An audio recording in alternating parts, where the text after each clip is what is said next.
কার্যক্রম নিষিদ্ধ আওয়ামী লীগ আমলে ব্যাংক খাতের 1/3 অর্থ লোপাট হওয়ায় 2 কোটি আমানতকারী বিপাকে পড়েছেন বলে জানিয়েছেন কেন্দ্রীয় ব্যাংকের গভর্নর মোহাম্মদ মোস্তাকুর রহমান।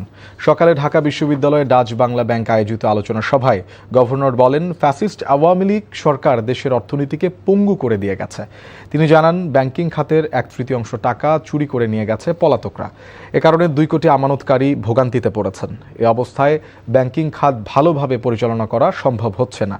গভর্নর বলেন, ব্যাংকিং খাতে মোট খেলাপির পরিমাণ 36%, যা এই খাতের জন্য অশনি সংকেত। খেলাপি কমিয়ে আনার জন্য 18 মাসের একটি উদ্যোগ নেওয়া হয়েছে বলেও জানান গভর্নর মোস্তাকুর রহমান। শিক্ষার্থীবৃন্দ, 2 বছর পূর্তি পালন করলাম। আমরা জানি সরকারি পৃষ্ঠপোষকতায় ব্যাংকিং সেক্টরে টোটাল ডিপোজিটের 1/3 লুট করে নিয়ে যাওয়া হয়েছে। এটা চুরি।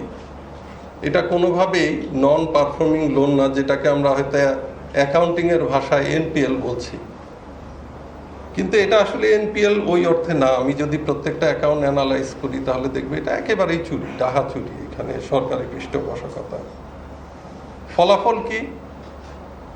2 কোটির উপরে আমানতকারী কিন্তু সাফার করেছে, কেউ এখনো করছে।